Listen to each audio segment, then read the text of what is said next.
Hello, welcome back. Today I want to talk to you guys about how challenging it can be to understand what people are saying to us in English. The reason why it's so hard, well, there are so many reasons, but the reason I want to explore in this video is that we learn sentences and words in English, and usually they are attached. It's a great word. Attached is like together, attached, okay? They are attached to a meaning and a situation. So when you're learning in real life, you've got situations around you all the time, people talking to you, hearing conversations from other people, facing problems, facing challenges. And all of those situations are teaching you something, even when you don't know what's happening. Because most of the time, learning is a very unconscious thing when you're doing it in a natural way, as I did. Because I moved to England when I was 15 with my family, with no English at all, and I started school as a teenager with English people around me the whole day. So the whole thing is happening and you don't really know how. You don't really realize what's happening there until you do. So you have situations that give you meaning attached to words and sentences as you're learning. So basically, what happens is that if somebody said to you a sentence in a particular moment with a particular situation, for you, that is the meaning of that sentence. And that's the only meaning of that sentence. But that's not true. In real life, one sentence can be used in different situations, meaning slightly different things. I love the word slightly as well. Slightly, not too much, a little bit, right? Slightly different things that will change everything. So I want to give you an example from my life, something that happened to me when I was learning. This is a story I have shared with you guys before, but I know there are so many videos here, and maybe you forgot this example as well, and it's a great example. I had been in England for about 2 months, 2.5 months when that happened. Okay, so it was very, very early days. I love this expression. When it's early days, we say it's the beginning of something because I had arrived 2 months before. So it was very early days. I was really just learning the language. I was beginning to understand a word here and there. And it was all really difficult. For me, learning English and being a teenager abroad was very, very hard, was very challenging. So this was my first time ever getting a bus by myself in my whole life. So it was my first time getting on the bus by myself. I was nervous about that because at that time you would have to get on the bus and speak to the driver and tell the driver where you were going. So for me, that was terrifying.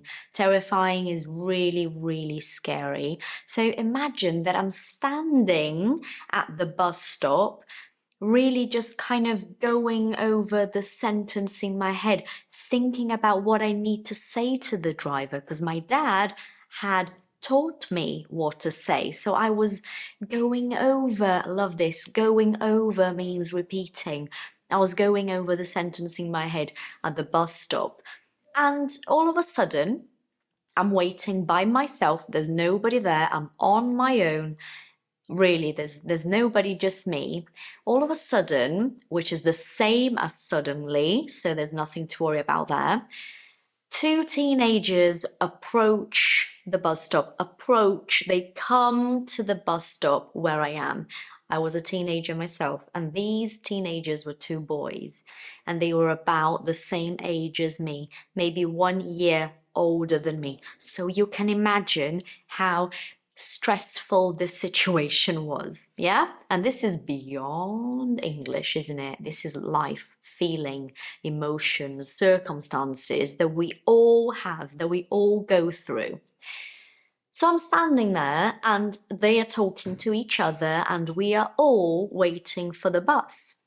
when all of a sudden, after about 10 minutes, and it was a long wait, you know, the bus was just never coming.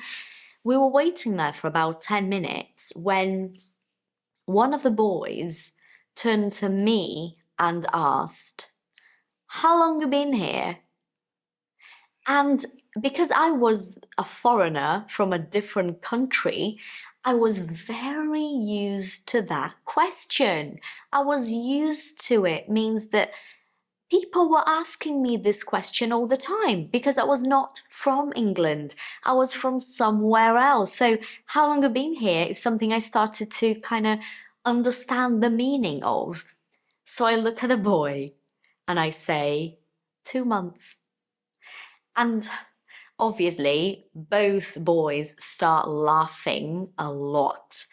I don't blame them. I don't blame them. I'm not saying, oh, horrible people, they were laughing at me. I don't blame them. Because imagine you're at the bus stop, you ask this question, someone says 2 months. It's actually very funny, isn't it? It is. And then I got on the bus, and as I was on, no, really though, I was on the bus sitting down, really stressed. I was sweating. I was really just feeling awful about what had happened. It just came to me. It hit me. It hit me. I realized what I had said. And I was like, oh my God. The people were asking me how long I had been waiting at the bus stop, not how long I've been in England. So this is exactly what I'm trying to explain to you. We tend to learn a sentence or a word attached to a meaning, a specific meaning. And as a learner, it is very difficult to then kind of forget this meaning for a minute and be open-minded enough to understand that same sentence, that same word in different scenarios. And the other example I want to give you is from a film. It was a scene from a film, a British film. And this is what happened, okay? Imagine a single woman. Well, she's about 40 something and she's single. And, you know, she's kind of getting back in the game. This is an expression we use when someone has been single for a while. Single, no relationship, no boyfriend, no girlfriend, nothing. Single. When they have been single for a while and they decide to start dating again, we say the person is back in the game. So she was just starting to get back in the game. She was dating some people, going out and trying to kind of have some fun when she goes to a shop and she wants to buy something to eat. So she's with a friend and they're talking and she grabs like a sandwich and a bag of crisps, which is a very British lunch. I had that so many times. I actually miss that very much. A sandwich and a bag of crisps, and she walks to the till. A till is the same as a checkout. I think in America they say checkout, don't they? So it's where you pay. And she walks to the till and it's a boy there and he's very young, maybe like 22, 25 at most. No more than that, 25 at most. And again, remember, she's like 40 something. She's getting back in the game. So she's kind of been rediscovering herself, feeling good about herself. And this boy looks at her and says, "Do you want to go for a drink?" And she, obviously, the same as the bus situation, isn't it? What comes to her as an answer is, oh, hold on, this boy is asking me out. He wants to go out with me for a drink. So she blushes, she blushes. She's a bit red. She blushes. Oh, she feels really flattered. Flattered is, she's happy that a younger man is interested in her. She's flattered. She's happy with herself. And she goes, oh, no, thank you. I actually have a boyfriend, because she's already seeing someone. She's already dating this one kind of man. Well, he's a boy as well. He's very young. She's dating him already. So she goes, oh, thank you, but I already have a boyfriend.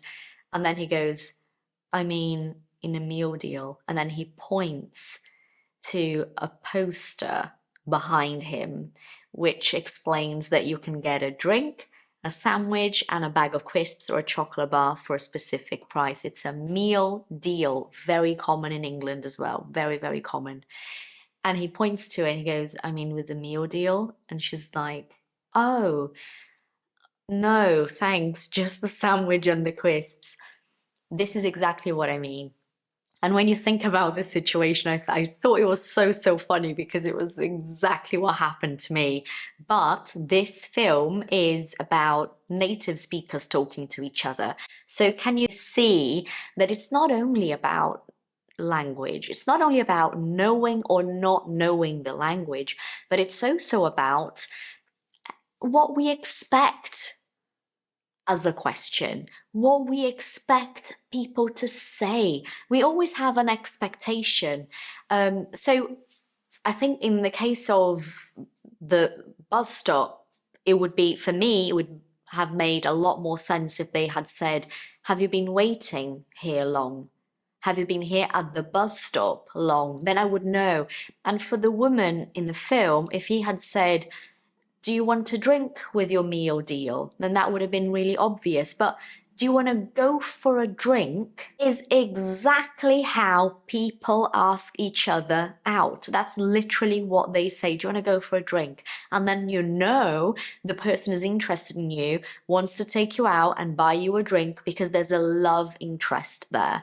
So communication is full of misunderstandings. We need to be open-minded, to not freak out, to not blame everything on ourselves and our English, because it's not always the fact that your English is not good enough. It might just be that you were expecting something else and it took you by surprise and then you didn't really know how to react. Anyway, it's been lovely talking to you today. I really hope this video helps you understand that not everything is about what you say and what you understand because of English. There's more to language. There's a hidden message that we sometimes don't notice. Anyway, thank you so much for being here. See you guys next time. Bye.